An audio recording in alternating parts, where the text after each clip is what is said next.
Hello everybody, welcome back. Today we're still talking about splay trees, and we're actually going to go into a little bit of the math behind analyzing their runtimes. So remember last time we analyzed splay trees, and in order to do so we needed the following important result: that the amortized cost of doing O of D work and then splaying a node of depth D is actually O of log n, where n is the total number of nodes in the tree. And today we're going to prove that. So to do this, of course, we need to amortize. We need to pay for this extra work by doing something to make the tree simpler. And the way we talk about this being simple is we're going to pick a potential function. And so that if we do a lot of work, it's going to pay for itself by decreasing this potential. And it takes some cleverness to find the right one. And it turns out more or less the right potential function is the following. We define the rank of a node n to be the log of the size of its subtree, where the size of its subtree is just the number of nodes that are descendants of n in that tree.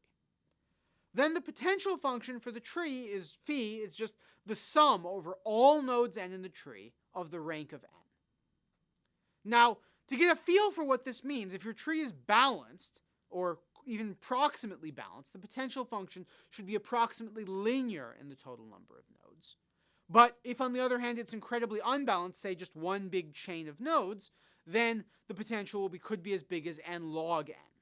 And so a very large potential function means that your tree is very unbalanced. And so if you're decreasing the potential, it means that you're rebalancing the tree. So what we need to do is we need to see what happens when we perform a splay operation. What does it do to the potential function?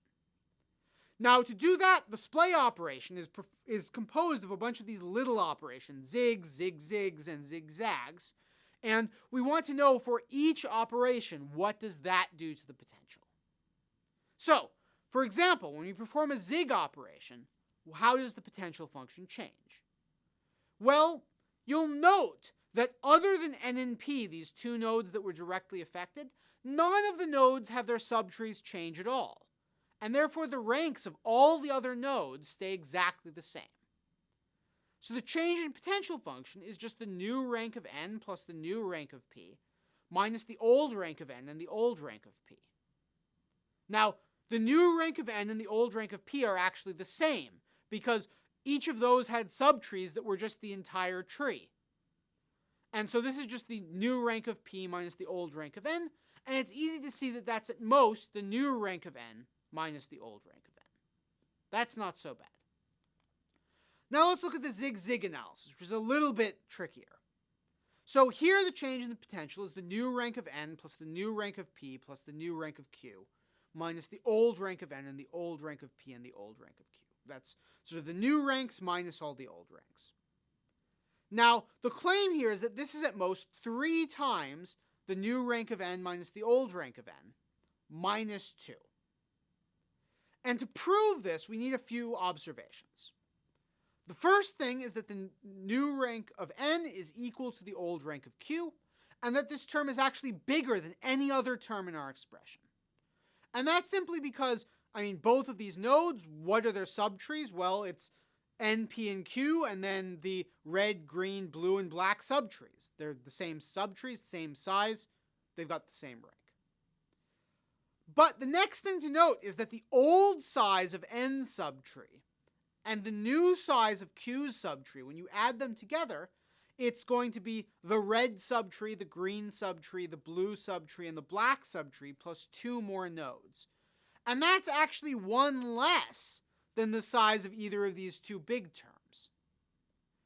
And what that says, when you take logarithms, you can actually get that the rank of n, the old rank of n, plus the new rank of q, is at most twice the new rank of n minus 2. Because they're sort of half the size each. And therefore, if you combine these inequalities together, you can actually get the one that we wanted on the previous slide. Now, the zigzag analysis is pretty similar to this. Here you can show that the change in potential is at most twice the new rank of n minus the old rank of n minus 2. Okay, great. So now we perform an entire splay operation. So we splay once, and then again, and then again, and then again, all the way up until we finally have the final version of n that's the root. And we want to know what the total change in the potential function is over all of these little teeny steps. Well, what is it? Well, it's at most the sum of the changes in potentials from each steps. The last one, you have 3 times the final rank of n minus the rank of n one step before that, minus 2. You add to that the rank of n one step before the n minus the rank of n 2 steps before the n, minus 2. Then you add 3 times the rank of n 2 steps before the n minus the rank 3 steps before the n, minus 2, and so on and so forth. And this sum actually telescopes. The rank of n one step before the n, there are 2 versions of it and they cancel. The rank 2 steps before the n, there are 2 terms that cancel, and so on and so forth. And the only terms that are left is, well, you've got 3 times the rank of n at the very end of your splay operation, minus the rank of n at the very beginning of your splay operation. And then for each of these steps, for each 2 levels that n went up the tree, you have this copy of minus 2. So that's minus the depth of the node n. And so the change in potential is just O of log n minus the depth, which is minus the work that you did. And note, it's O of log n because the rank of n is at most log of the total number of nodes in the tree. And so if you add the change in potential to the amount of work that you did, you get out O of log n. And so the amortized cost of your O of d work plus your splay operation is just O of log n. Now, that shows that our splay tree runs an O of log n amortized time per operation. And if that was all you could say, there's nothing really to be too excited about. I mean, it gets about the same runtime.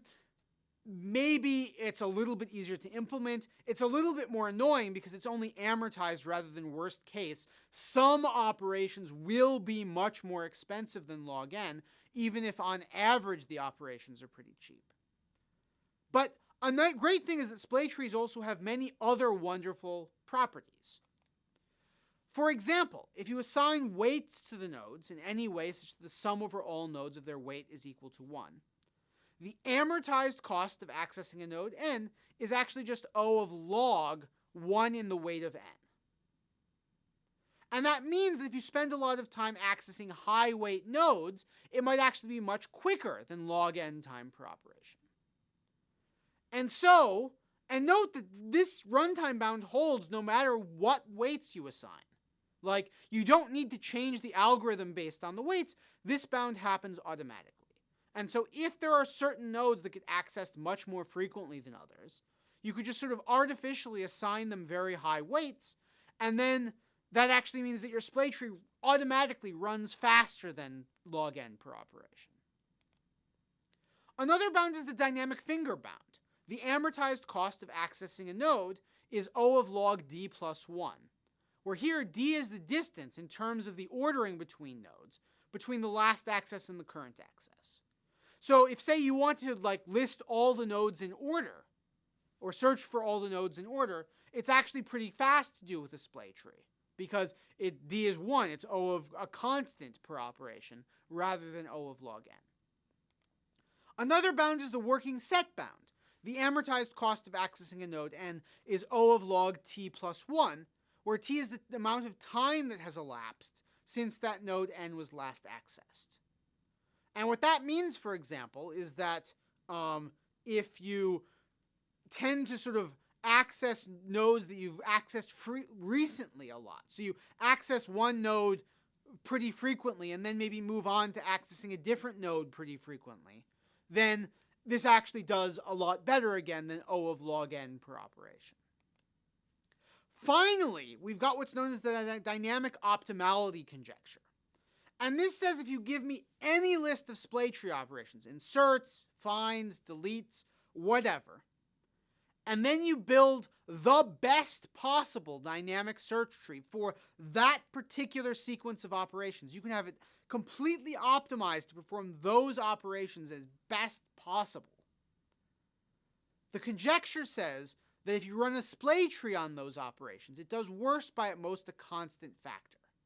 And that's pretty amazing. It would say that if there's any binary search tree that does particularly well on this sequence of operations, then at least conjecturally a splay tree does.